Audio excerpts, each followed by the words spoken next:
minds. So we think we know who other people really are. And we think we know what happens in our lives and what they're about. But the truth is, so much of what we see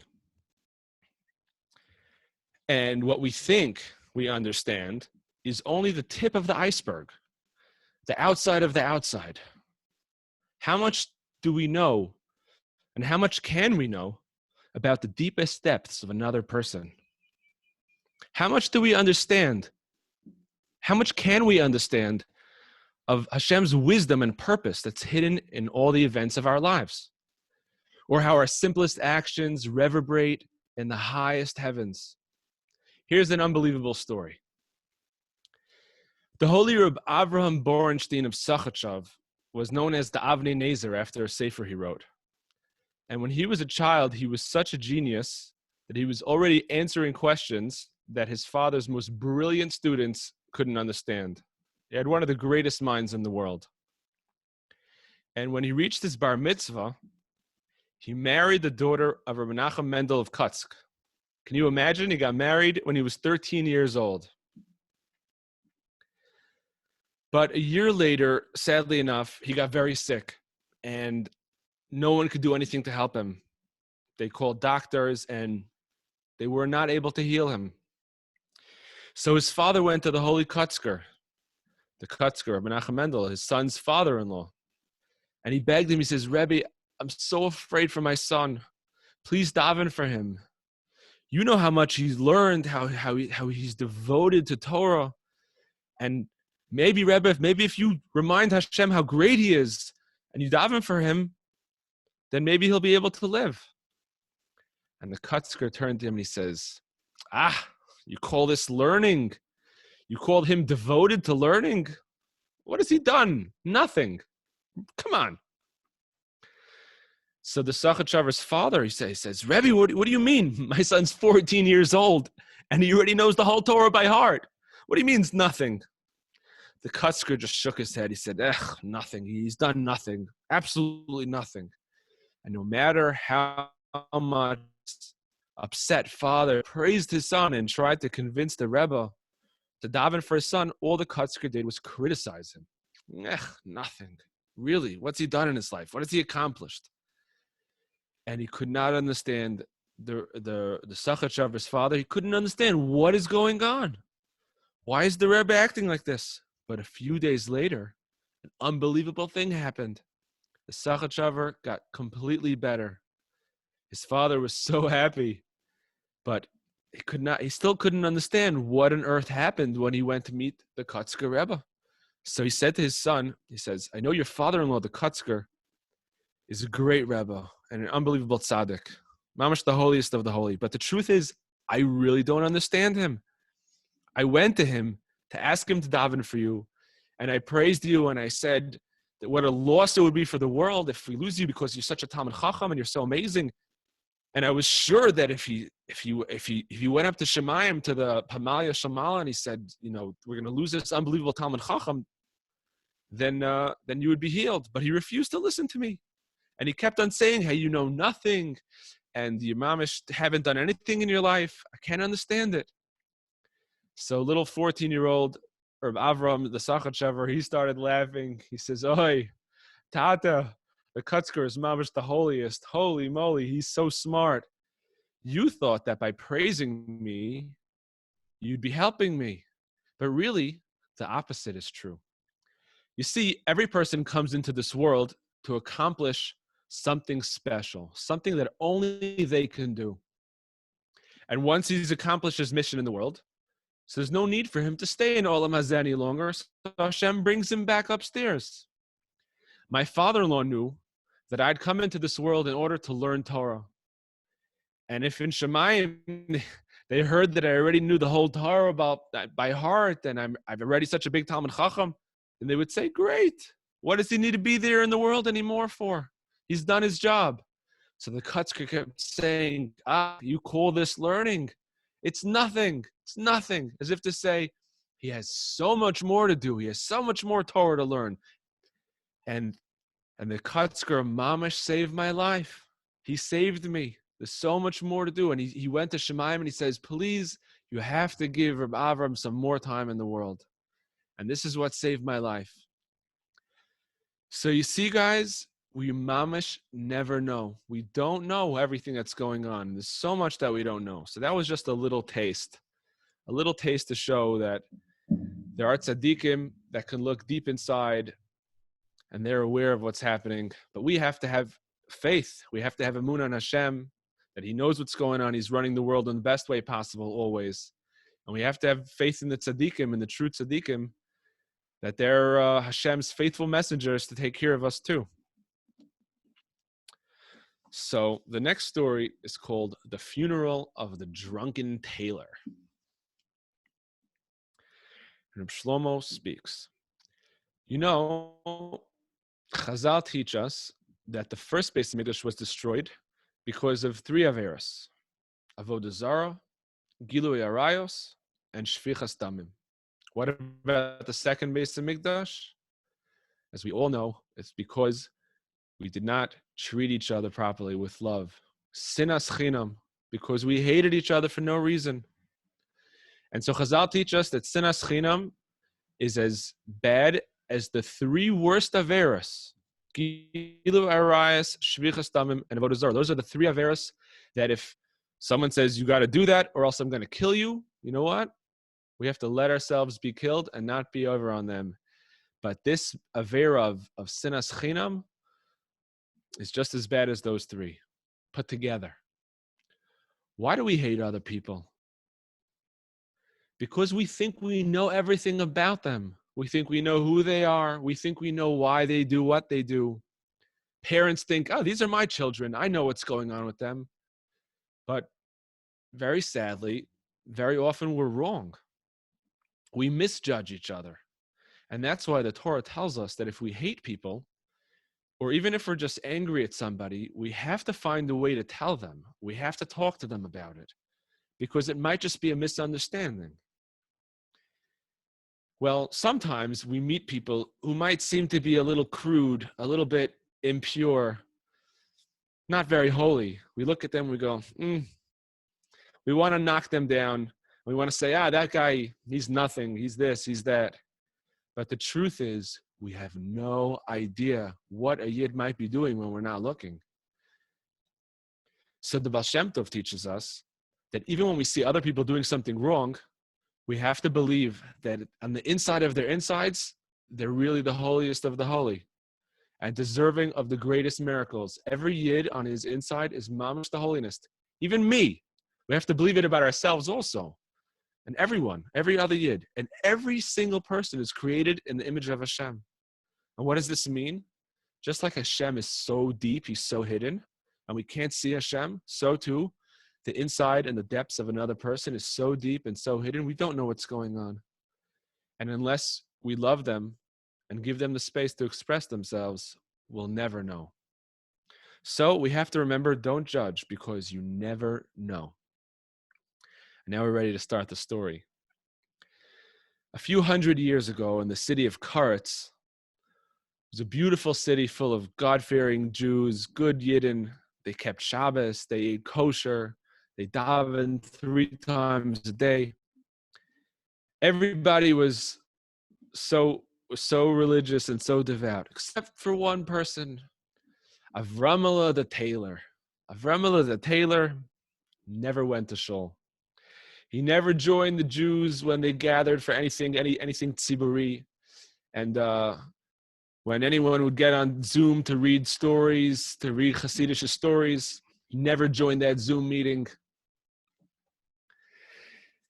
And the only place people ever saw him was in the local krechma, besides for his tailor shop, of course, was in the local krechma. A krechma, back in the shtetl in Europe, a krechma was a place to have a place for people to stay, an inn, place where you'd rent out rooms for the night, and they had a place to eat and drink. And that was, for some people, the most important part, the drinks. And Avremela, the only place they would see him was in the local krechma late at night. They would see him there drunk. So Avremela was a total outcast. Nobody wanted to have anything to do with him. If their clothes were torn, fine, they had to go to Avremela. He was the only tailor. But besides for that, Nobody spoke to him, and nobody cared about him. Now, the Rebbe of Karetz at that time was Reb Pinchas Shapiro, known as Reb Pinchas Karetzer. He was one of the top students of the Baal Shem Tov. And one day, after Shacharis, Reb Pinchas saw there was a whole crowd of people talking in the corner of the shul. There was something going on. What was happening? The shamus was trying to get a minyan together for something, but people didn't really want to join. Reb Pinchas kept seeing people go over and talk to him and go, nah, and they walked away. So Reb Pinchas hurries over. He says, "No, what's going on here, Chavra?" And the shamus looked embarrassed. Rebbe, it's nothing. Don't worry about it. I got it. I'll take care of it. Reb Pinchas says, No, tell me. What's going on? He says, well, it's just that the most disgusting Jew in the city, Mamash, the lowest Jew, he died today and nobody wants to go to the funeral. Pinchas' face turned angry and cold. And he said, I didn't know there were any disgusting Jews in Karetz. Who in our city is considered so unworthy that no one wants to do the mitzvah of accompanying him Halvayas Hameis, accompanying him to his final resting place? So the shamus said, Avremela, the tailor, the one who's always, drunk. And Pinchas turned white. Pinchas Karetzer turned pale. All the blood rushed out of his face. And people looked at him and thought he was going to faint. And he started crying, sobbing from the depths of his heart. I can't believe it. I can't believe it. Gewalt, my dearest friend, the tailor. My friend, the tailor has left the world. What time is his levaya? I must go. So word quickly spread through Karetz that the holy Reb Pinchas was going to the funeral of Reb Avraham the tailor. Now everybody knew if the Rebbe is going, it must be a tzaddik. It must be that Avraham the tailor wasn't such a terrible person. He must have been a hidden tzaddik. He must have been a lamed vav tzaddik, one of the secret tzadikim who sustain the whole world and nobody knows who they are.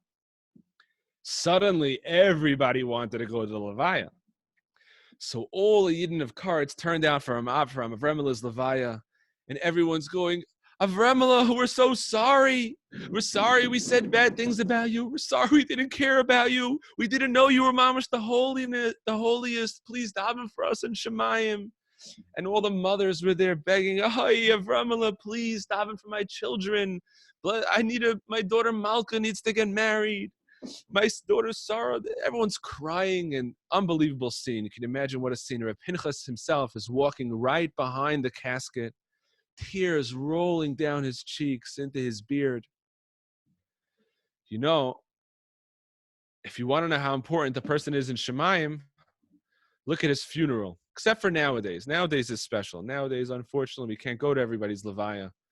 But if we could, the funeral of Avremela the tailor, wow, that was mamash gewalt. If you've never seen such a funeral. Now, on that particular day, there was another Talmud of the Baal Shem Tov who was visiting Karetz. His name was Reb Yeva. Reb Yeva was good friends with Reb Pinchas Karetzer, and he had come to visit. And of course, he also went to the levaya. And he watched the whole scene quietly, not saying anything, just watched. This is interesting. After the levaya was over, he went back to Reb Pinchas's house, and they sat down together, and he says, Reb Pinchas, I must know what's going on here. Maybe you can fool the whole city into thinking that this tailor was holy, but you and I know the truth. He was really just exactly what he looked like. He was a Pashut Yid. And maybe not even, maybe he wasn't even the best Yid in the world. Maybe a little less than that. So tell me the truth. What were you crying about so much? And what did he do to deserve such a funeral? Rabbi Yevi, my friend, really, we mamish know so little about other people. Let me tell you a story. This is a story within a story. Reb Pinchas says, do you remember that there was an orphan girl, a Yatoma, Fegala, that she grew up in my house. You remember my wife and I adopted her when she was a baby. Her parents passed away. We took care of her like she was our own daughter. Well, 6 months ago, she turned 14. And of course, if you turn 14 and you're a girl, it's time to get married, right? So we arranged the shidduch with another orphan, a good boy, mamash, a really sweet boy from a nearby city. We borrowed money from every person we know to make a chuppah, to make the most beautiful wedding for these Yisamim that didn't have their own parents. And we wanted to make sure that this day is the most special day of their life. This wedding was just a few weeks ago, And just a few minutes before the chuppah was supposed to start, the chassan came running over to me and he says, Rebbe, you forgot something. I don't have a talis. And, the minhag is that usually the kala buys a talis for the chassan. But over here, they forgot to give the kala money to buy the talis for the chassan. So I says to him, you're right. But I don't know what to do. Have a little rachmanis on me. I can't get one right now. A talis cost 10 rubles, and I used up all the money I have for this wedding. I don't even have anyone I could borrow from. I borrowed from everybody in town. I owe them all. So I'll get a few in a few weeks. In the meantime, I'll lend you a talis you could use. And he wasn't very happy about this. He says, but Rebbe, everyone will laugh at me if I don't have a new talis. How's it going to look? I come a day after my wedding with an old talis. I knew he was right. And he had nobody else in the world to take care of him. So how could I refuse him? So I said, okay, I'll do my best. Wait here. You never know. Maybe Hashem will open up the gates. So I started walking down the street, trying to think of somebody, anybody. I needed to get money for Eli's talis. I didn't know where to go. I didn't know what to do. So I figure, I'll go to the first house that has a light on, and I'll ask for money. Maybe Hashem will send me to the right place. So I'm walking. I saw a light in a window, and I went up to the house and knocked on the door. You know whose house it was? You guessed it right. It was Avremela the tailor. Avremela opened the door. He saw me standing there. His face lit up with joy. Rebbe! I never thought you would come visit me. This is so exciting. It's such an honor. I don't feel worthy, but thank you so much. Wow, I'm so happy you're here. I'm so excited. What can I do for you? I'll do anything for you. Wow, he made me feel so good. He knew how to greet someone, that's for sure. So I said, Avramela, you're so sweet. You know the orphan Fagala? She's getting married tonight, and I need money to buy the chassan a new talis. It's the only thing left, and I don't have the talis.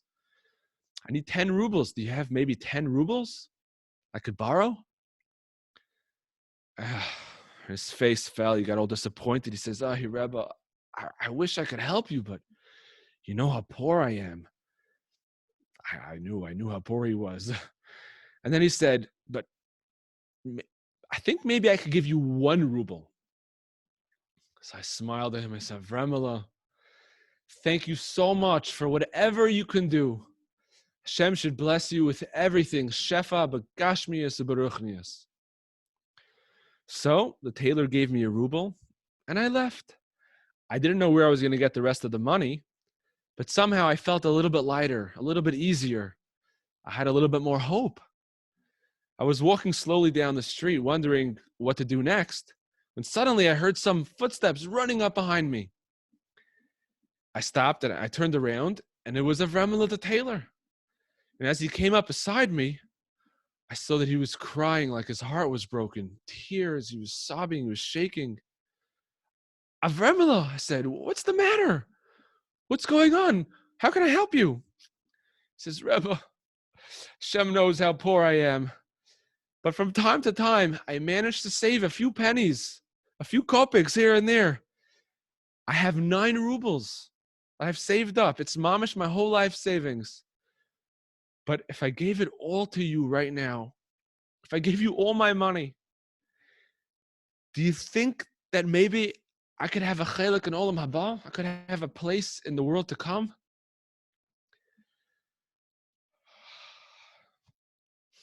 I put my hands on Avremela's head and I said, Holy Avramala, Holy Taylor, I know how poor you are. Fagel is waiting, and the Chassan Eli is waiting. And for them, every minute they're waiting feels like forever. If you do this mitzvah and you give your money to me now, it will be because of you the wedding is going to happen right now. And I promise you by the God of Avraham, Yitzchak, and Yaakov, the God of Sarah, Rivka, Rachel, and Leah, that you will have a place in Olam Haba. And so, Rav Pinchas said to Rav Yevi, I went to Rav Avremela's funeral, and I cried as I walked behind his coffin, because I could see that his neshama was wrapped in the talis that he bought with his last 10 rubles for the chassid and kala, for the yatom and the yatoma. You know, we think we're so perceptive. We trust what we see with our eyes. And the truth is, if we only look with our eyes, we're mamish blind. Because our eyes can't see beyond the surface. But we need to look in a different way, not with our eyes, but we need to look with our hearts. With our hearts, maybe we could see what kind of talis another person's neshama is wrapped in. We have to remember, no matter how smart we are, we mamish never know. We never know. Should we do another story? Okay, I think we have time for another story.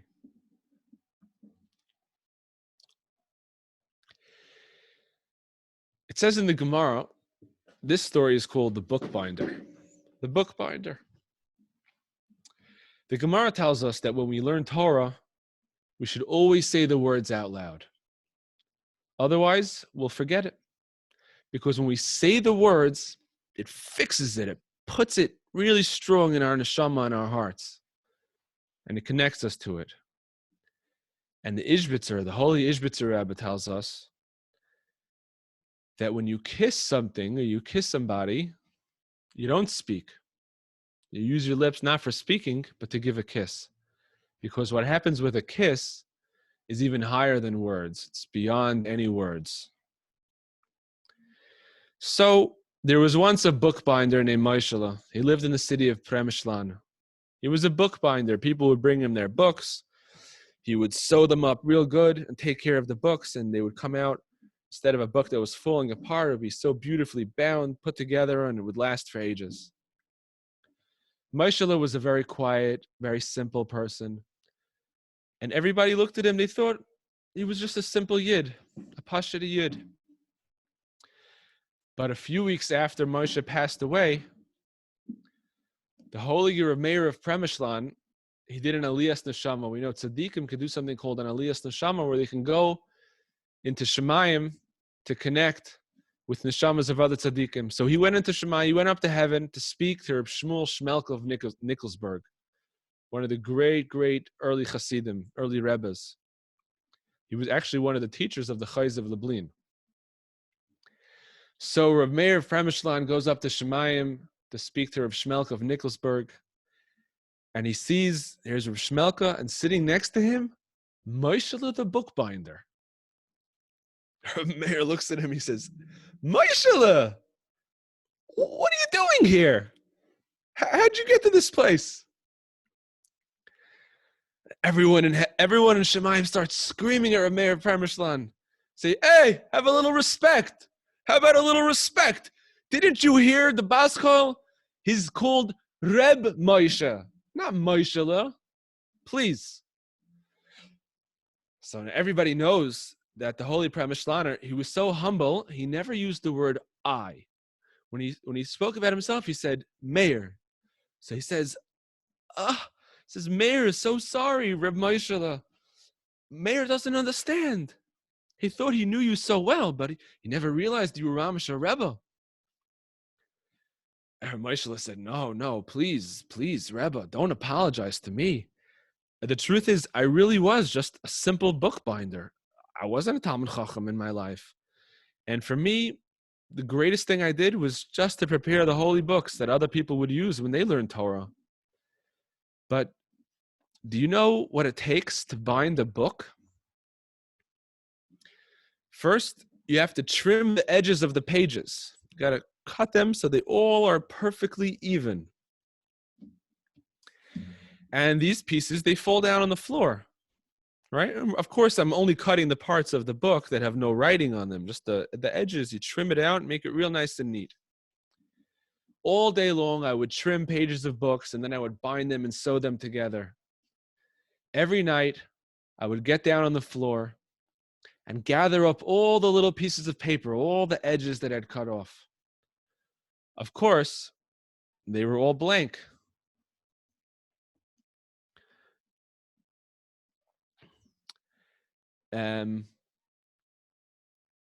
But blank or not, I remembered that these little pieces, these little scraps, they came from Sfarim Kedoshim, they came from holy books. So I would pick up every little piece of paper, give it a kiss, and I would take them all to the cemetery to be buried with the other Shemus. Well, 2 weeks ago I passed away, and I came up here to Shemayim, and every single one of those pieces of paper was sitting here waiting for me. And for the first time, I could see what was really written on them. They weren't empty. They were filled with secrets. And so as my reward for honoring them, I'm now sitting next to Reb Shmuel Shmelka. You know, Reb Shlomo tells us paper with writing on it, with Torah on it, is very, very holy. But it's not as holy as paper that looks to be blank. When you find that kind of holy paper, hold it up and look at it. Look at it in the light. Maybe take a candle and look at it. But not a regular candle. You need to look at it with the candle, Ner Hashem Nishmas Adam. You need to look at it with the candle of your soul, of your inside. And maybe on the blank paper, you'll find your name and your father's name, and your grandfather, your great-grandfather. It goes all the way back, and you'll see, maybe you'll be able to see in all the blank places how connected you are to the Yid and to your grandparents, all the way back to Yaakov Avinu, to Yitzchak, to Avram Avinu. Maybe you'll see how you're connected to all the other Yidden in the world. And imagine, you look at that paper, and maybe you'll see your children and your grandchildren, and they'll look back and see you. And one day soon, Bezrat Hashem will be able to come to the great day when all the blank paper will be revealed. We'll be able to see all the hidden writing. That's the story of the holy bookbinder, Reb Moishala. So I'm gonna unmute, and if anyone has any